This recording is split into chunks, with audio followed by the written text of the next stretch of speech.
धर्म क्षेत्र अर्थात जो हम धर्म के लिए वहां पे लड़ाई के लिए खड़े थे, या हम जो कार्य कर रहे हैं, धर्म का मतलब धार है दिशा धर्म, जो हम करते हैं वही हमारा धर्म होता है। तो उस धर्म क्षेत्र के कुरुक्षेत्र में पांडव और कौरव, ये श्लोक जो है कहा है, पूछा है धृतराष्ट्र ने संजय से। पहला श्लोक धृतराष्ट्र का है, वो संजय से पूछ रहा है कि धर्म क्षेत्र रूपी कुरुक्षेत्र में मेरे और पांडव के पुत्र क्या कर रहे हैं। माम का हमारे मेरे, पांडवाश्चर्य मतलब पांडव के किम कुरुवत संजय है। संजय उस धर्म क्षेत्र रूपी कुरुक्षेत्र में मेरे और पांडव के पुत्र क्या कर रहे हैं। दूसरे अध्याय का पहला श्लोक है जो हम प्रत्येक घर में जहां तहां बोलते हैं, सुनते हैं। कर्मण्येवाधिकारस्ते मां फलेषु कदाचन मां कर्म फल हेतुर्भूर्मा ते शंको सत्य कर्मणि। अर्थात हमें कर्म करते रहना है, फल की आशा नहीं करना। लेकिन किस फल की आशा नहीं करना? जिस कर्म में सत्य लगा हो, अर्थात हम सत्य की धुरी पर, सत्य के मार्ग पर चलकर कोई कर्म करते हैं तो उस कर्म की हमको आशा नहीं करनी है। तीसरे अध्याय का पहला श्लोक है, यदा चरित श्रेष्ठ दत्त देवतरो जना सायत् प्रमाणम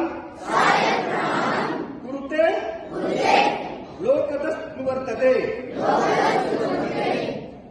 इसका अर्थ है श्रद्धा संपन्न इंद्रियों पर नियंत्रण एवं सतत स्वाध्याय से ज्ञान की प्राप्ति होती है।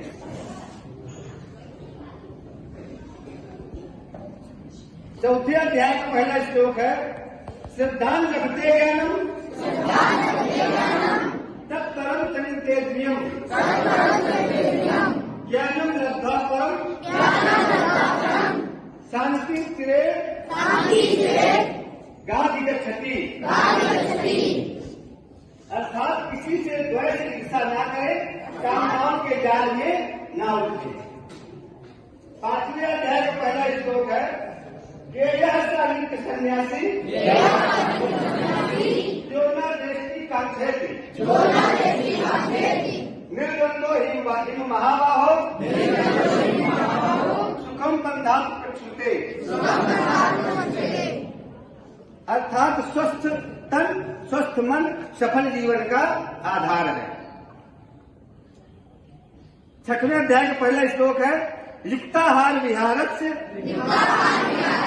युक्तश्चेष्टस्य कर्मसु युक्ता स्वप्नावबोधस्य योगो भवति दुःखः।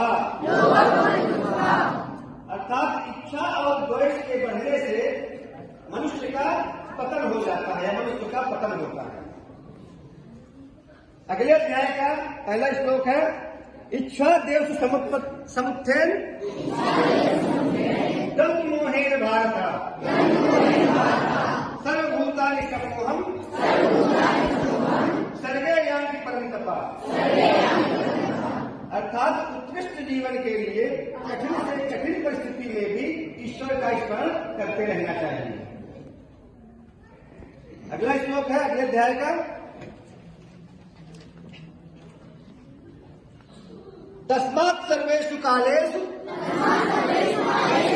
मामुं स्मरयुच्यते मध्यर्चितार मनोर्बुद्धि मोर्मय वैश्य संशयम। अर्थात ईश्वर भाव के भूखे हैं, वस्तुओं के नहीं।